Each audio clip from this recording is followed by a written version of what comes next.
Hi, my name is Jennifer Jackson, and I'm a mind-body practitioner who helps people end the struggle with emotional eating, food cravings, and yo-yo dieting.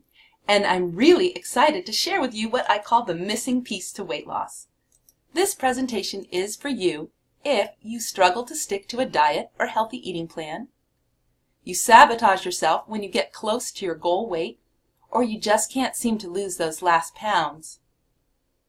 You have out-of-control food cravings, or you often eat when you're not hungry and then feel bad about it.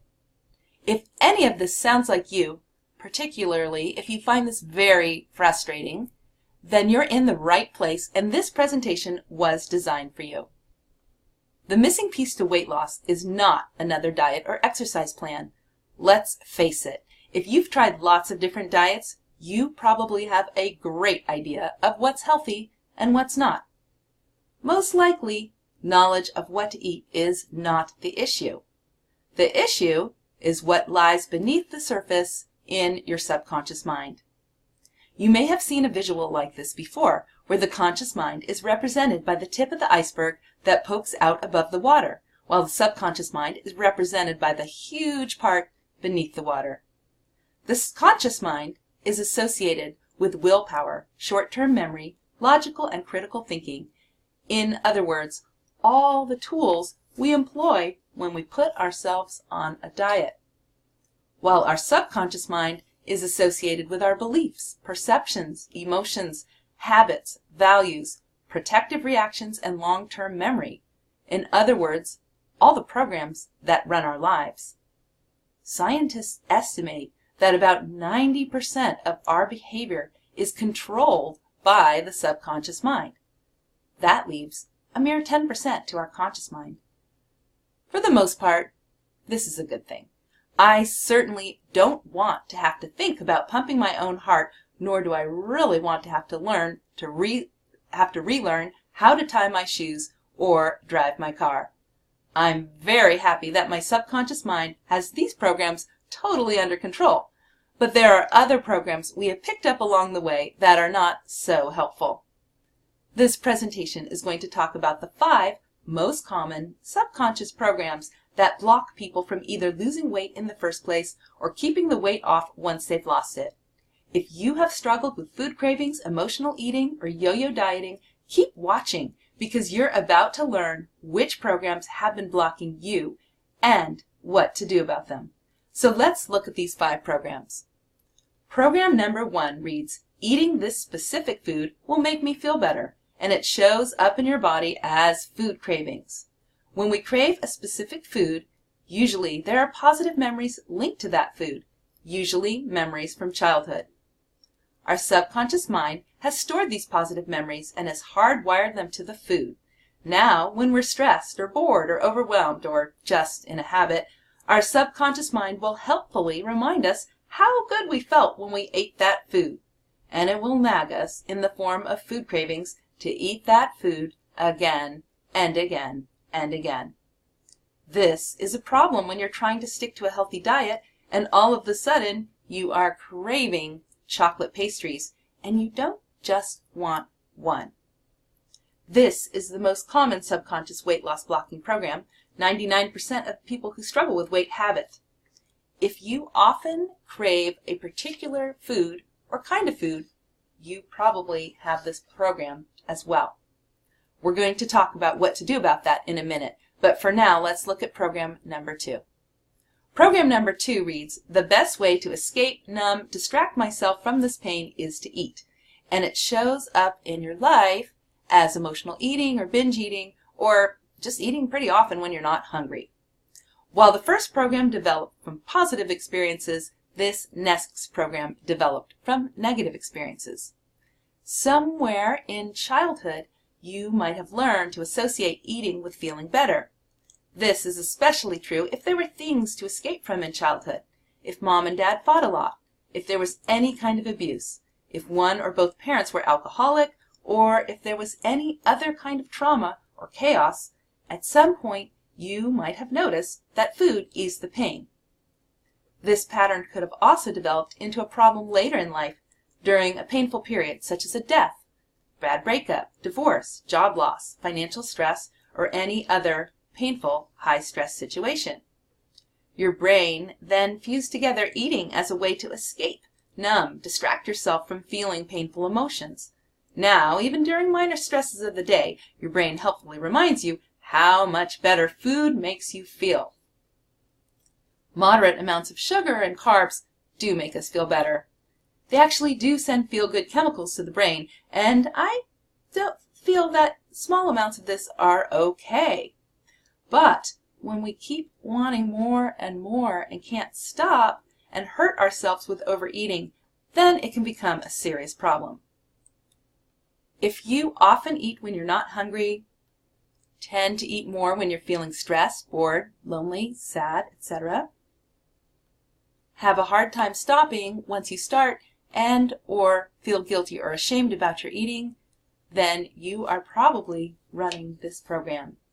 And the missing piece to weight loss can really help you shift this once and for all. We're going to talk about that in a bit, but for now, let's look at program number 3. Program number 3 reads, "Don't tell me what to do," and it shows up in your life as self-sabotage. Most people think they can't stick to a diet because they lack willpower. It turns out that willpower is not what most people think. Willpower is not just about your own personal power. Willpower is tied up with your relationship to your authority figure when you were growing up. If your parent was critical, domineering, or controlling, and you're struggling with your weight, you are probably still internally struggling with your parent. Going on a diet is giving yourself certain rules.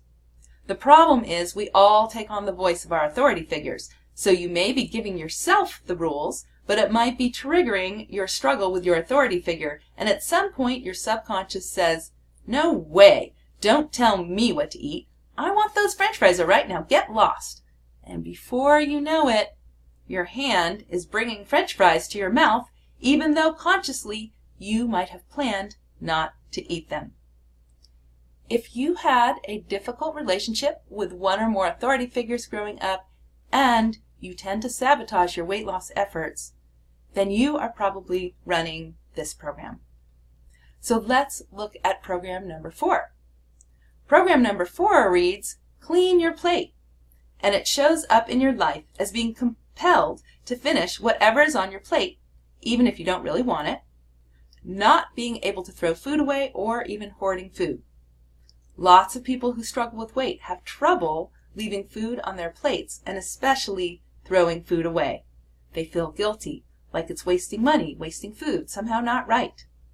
This generally came from a parent who insisted that the child needed to clean their plate before they could leave the dinner table. This is clearly an unhelpful program when you're trying to lose weight, particularly in our supersized culture where portions can be enough for 2 to 3 people.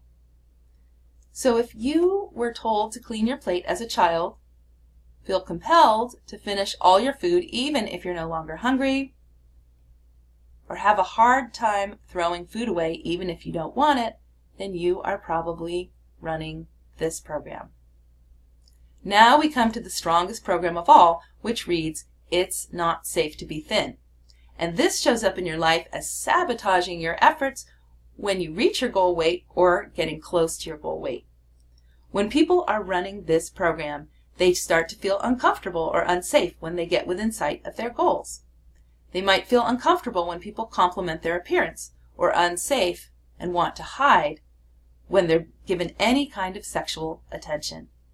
This usually comes from any kind of abuse, particularly sexual abuse, or even sexual boundary violations, such as someone making a comment when you were beginning to develop. This feeling of not being safe can also come from an illogical connection your subconscious mind has made. If the last time you were thin, something bad happened, such as you got a divorce, had a bad breakup, had a death in the family, got a diagnosis, lost a job, or some other painful thing, your subconscious mind may have linked this unfortunate event with being thin, and is now trying to protect you from another bad thing happening by keeping you heavier. If you feel uncomfortable when people compliment your appearance or anxious when you receive sexual attention, have been sexually violated, either physically abused or made to feel uncomfortable in your body, feel safer at a heavier weight, or had something bad happen last time you were thin, then you are probably running this very strong program. So those are 5 of the most common subconscious programs that keep people from losing weight in the first place or keeping it off once it's been lost. So here's the bad news. If you are running any of these subconscious programs, no matter how few calories you eat or how many calories you burn off at the gym, losing weight and keeping it off will always be a struggle. But here's the good news. When you can reprogram your subconscious mind so that it is in alignment with your conscious mind and your weight loss goals, you will be able to easily stick to a diet or healthy plan, pass up or have small amounts of your favorite foods without feeling deprived, anxious, or obsessive, feel motivated to exercise, and feel safe and confident in your body, which naturally leads to achieving your weight loss goals. So you're probably wondering, how do I reprogram my subconscious mind so it works for me instead of against me? I'm so glad you asked. At the end of April, I will be launching an affordable group course called The Missing Piece to Weight Loss. The Missing Piece to Weight Loss will show you how to rewire all 5 of these weight loss rocking programs, draws from cutting-edge mind-body techniques such as EFT tapping, matrix re-imprinting, neuro-linguistic programming, and hypnotherapy. And these techniques are all gentle, non-invasive, effective, and long-lasting.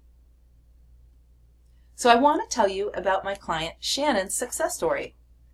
My client Shannon had gained over 50 pounds during her divorce when she was using food as a means of comfort and distraction.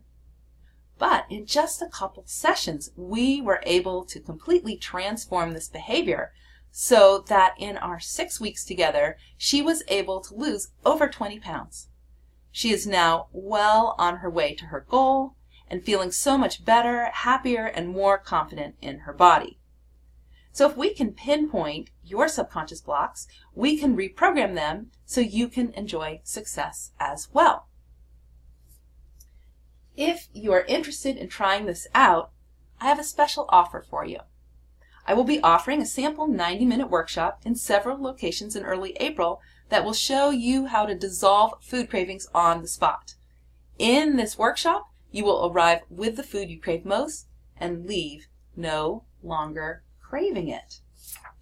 So here is what a recent client had to say, learning the same technique I'm going to show you in the workshop.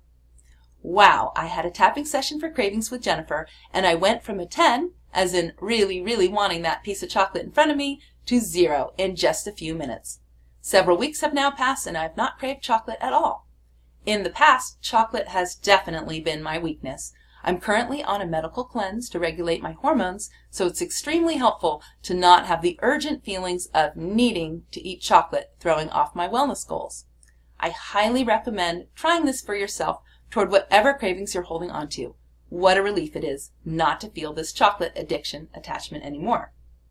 So this is a low-cost, low-commitment workshop, and you really have nothing to lose in trying it out, except possibly that weight you've been trying to lose for so long.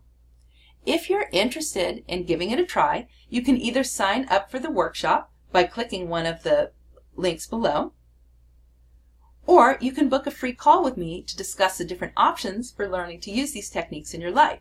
If you'd like to book a free call with me, simply click the button below or type in this address, www.bit.ly/calljenj. That's CALLJENJ, all small letters.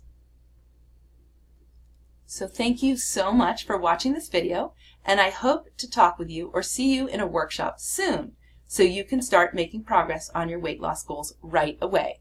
Again, if you're interested, simply click one of the buttons below, or you can type in this address to schedule a free call with me, www.bit.ly/calljenj. That's www.bit.ly/calljenj. And I look forward to working with you soon.